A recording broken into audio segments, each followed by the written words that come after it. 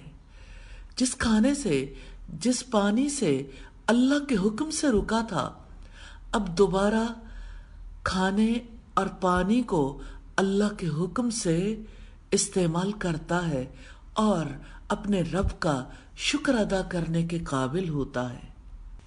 روزے میں انسان صرف کھانا پینا نہیں چھوڑتا، اپنی بہت سی عادتوں کو بھی چھوڑنا پڑتا ہے۔ انہی میں سے ایک ناشکر گزاری ہے۔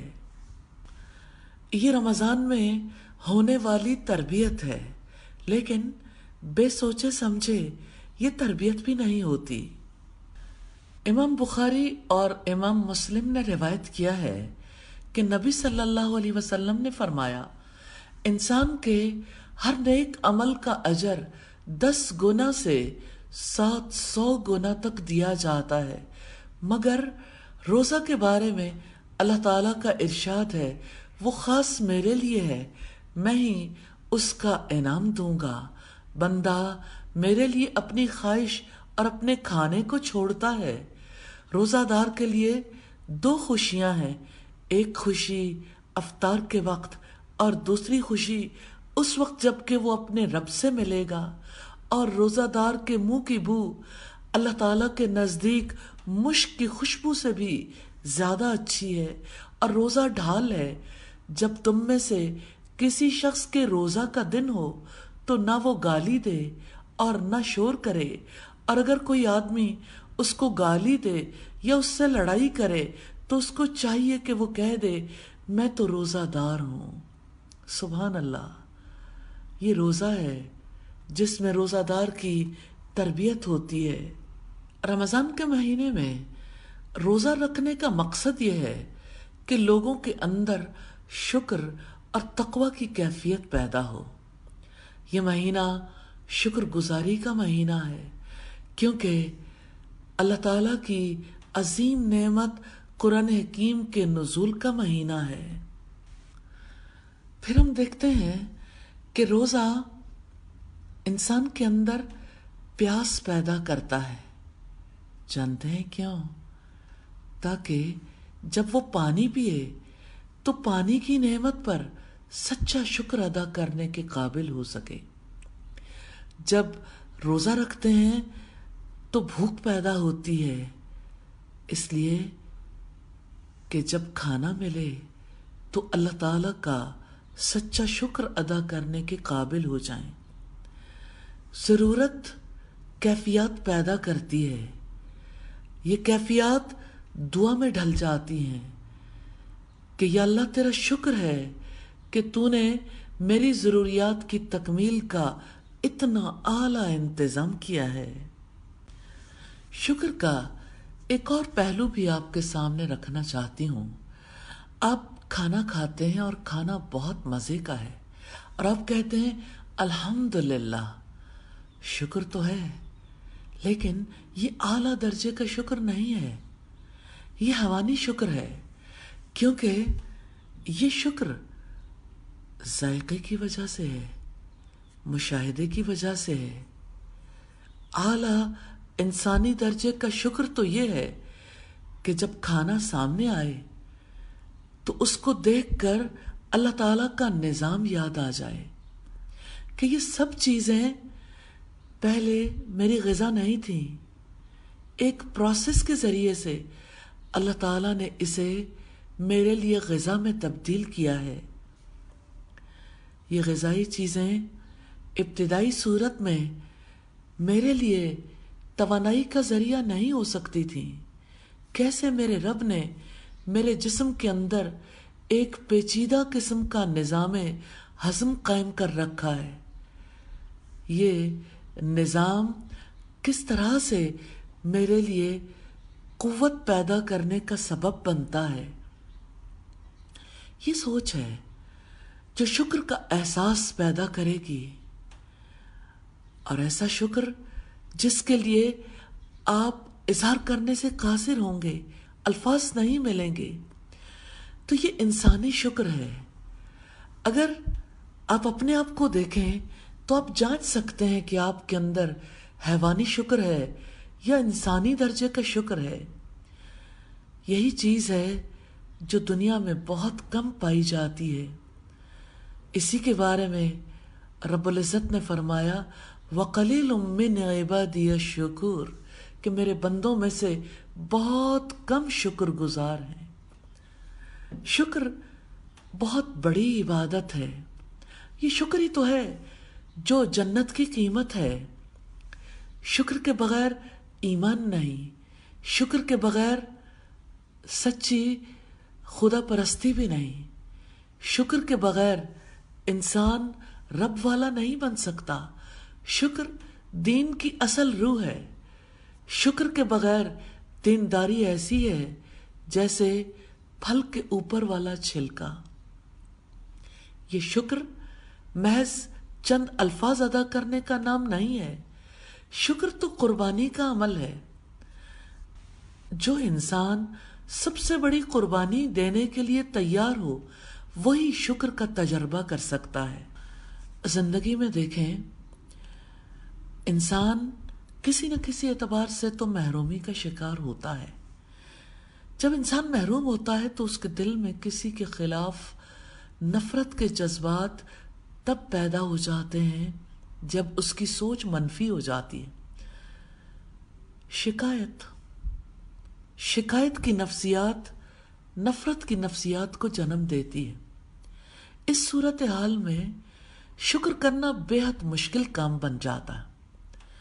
انسان شکر کے الفاظ تو بولتا ہے لیکن دل شکر کے جذبات سے بالکل خالی ہو جاتا ہے۔ ایسی حالت میں وہی انسان شکر ادا کر سکتا ہے جس کا شعور اتنا بیدار ہو جائے کہ وہ ناشکری کے اسباب میں بھی شکر ادا کر سکے۔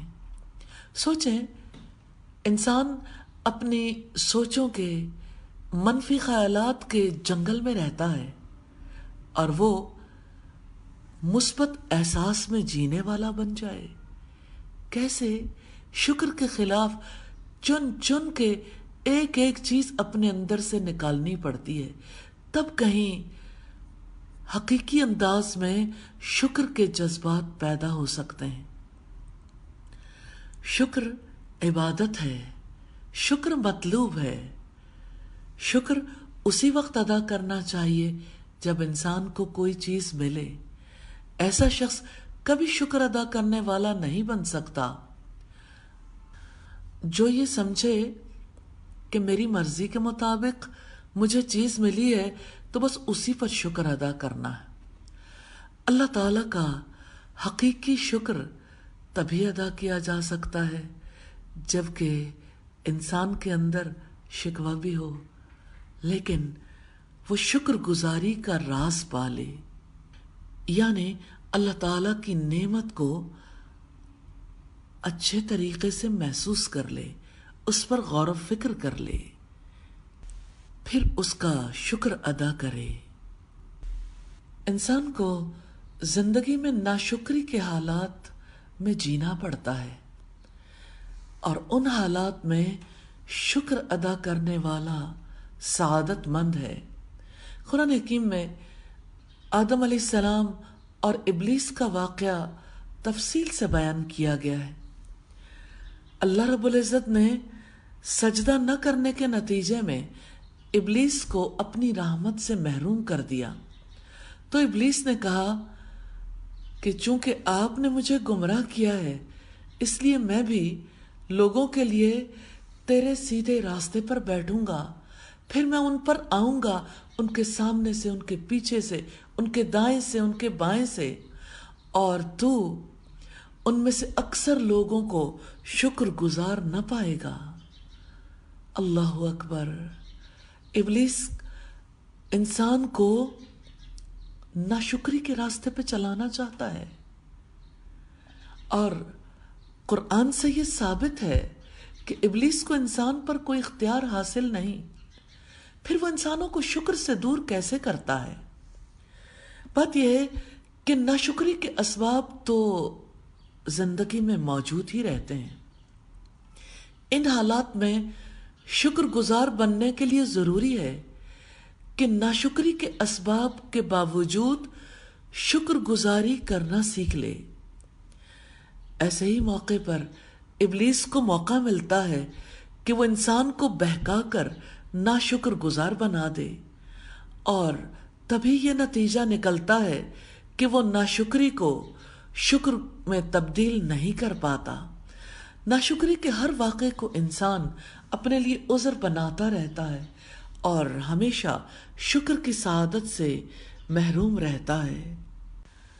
ناشکری کا ایک سبب یہ بھی ہے کہ انسان کو جو چیز ملتی ہے وہ اسے اپنی محنت اور قابلیت کا نتیجہ سمجھ لیتا ہے۔ ایسے تو آپ کے اندر سرکشی کا جذبہ پیدا ہوگا۔ اگر آپ ملی ہوئی چیز کو اللہ تعالیٰ کی نعمت سمجھیں تب شکر کا جذبہ جاگے گا۔ اگر انسان اپنی قابلیت کا نتیجہ سمجھے یہی تو گمراہی ہے، اور اگر آپ نعمت کو اللہ کی عطا سمجھیں یہی تو ہدایت ہے۔ عمومی طور پر لوگوں سے بات کریں، لوگ منفی باتیں کرتے ہیں، شکایت کرتے ہیں۔ کس سے شکایت ہے؟ یہ منفی باتیں کس کس کے خلاف ہیں؟ یہ سب کی سب انسان کے اپنے خلاف ہیں۔ شکایت اپنے رب سے ہے۔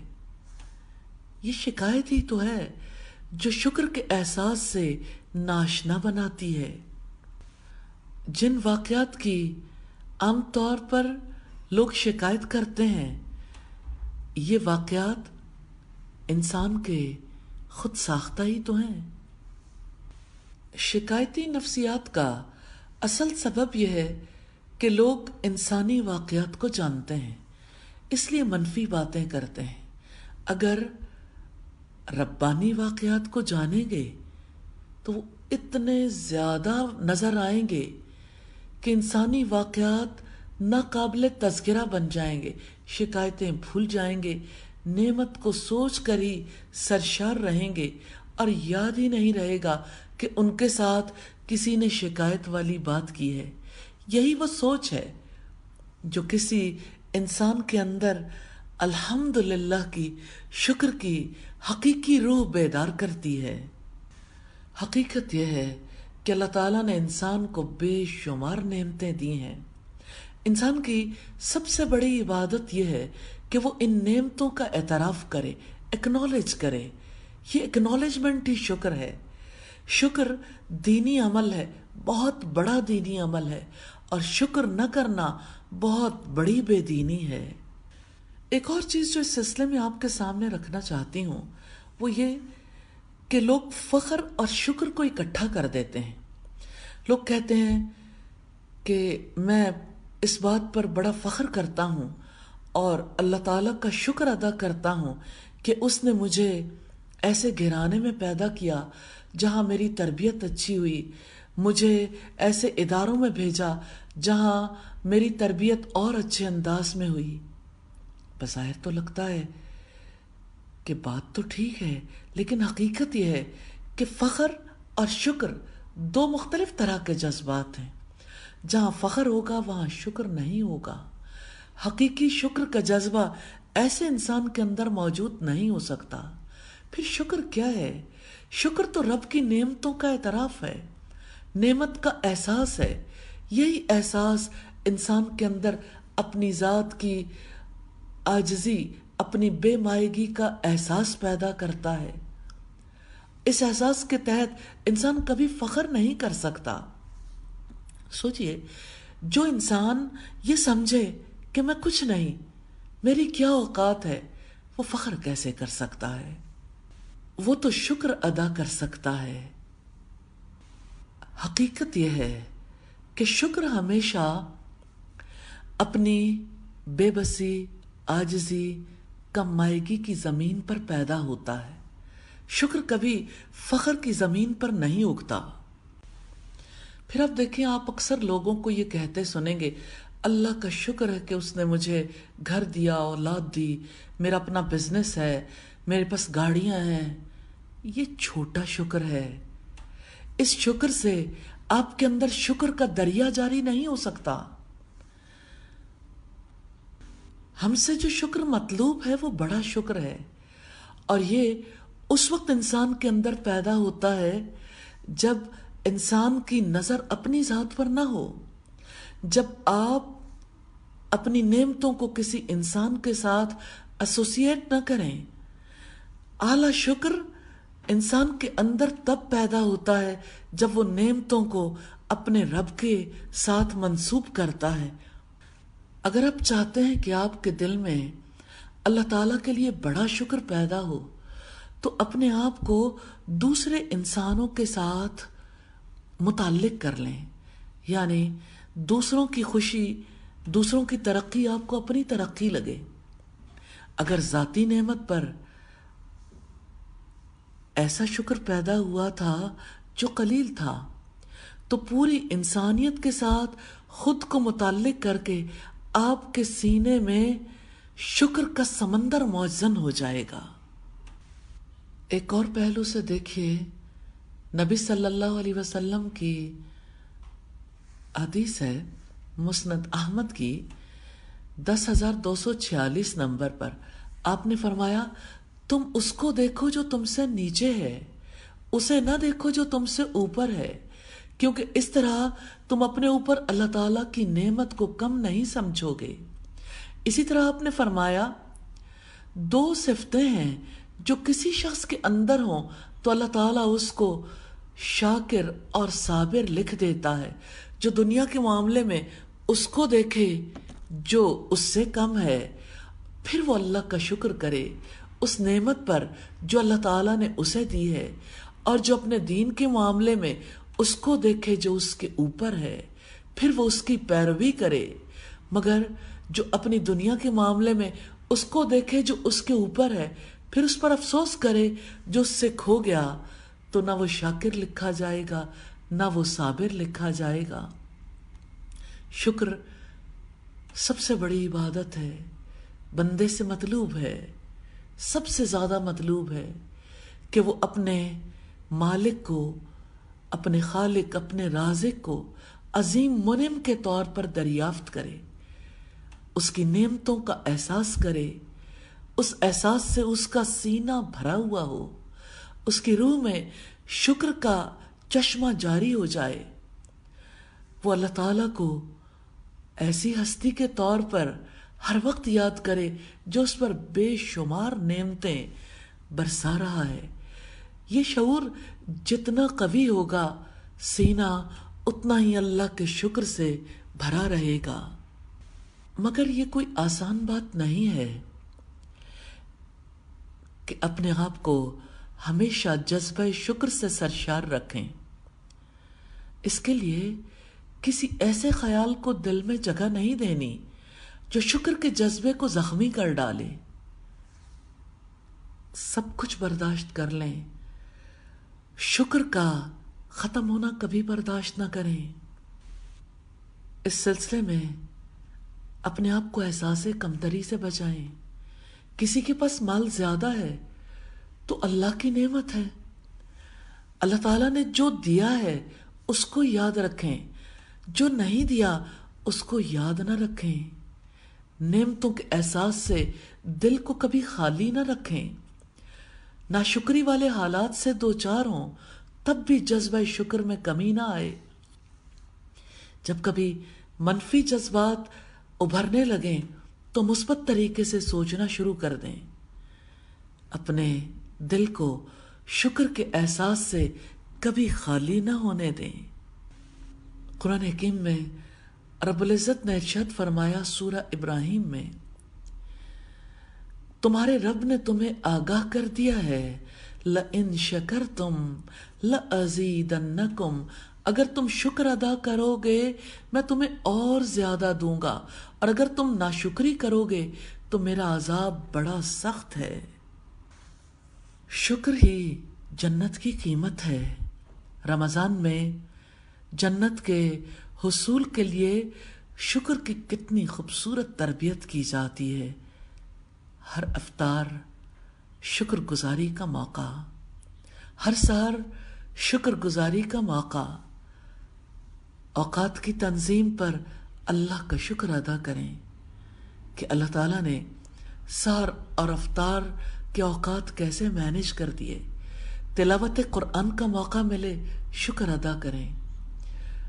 اللہ کا ذکر کرنے کا موقع ملے شکر ادا کریں. دعا کرنے کا موقع ملے شکر ادا کریں. سخاوت کا موقع ملے شکر ادا کریں. قیام اللیل کا موقع ملے شکر ادا کریں. یا اللہ ہمیں اپنا اچھا شکر ادا کرنے کی توفیق عطا فرما دے. وآخر دعوانا ان الحمد للہ رب العالمین.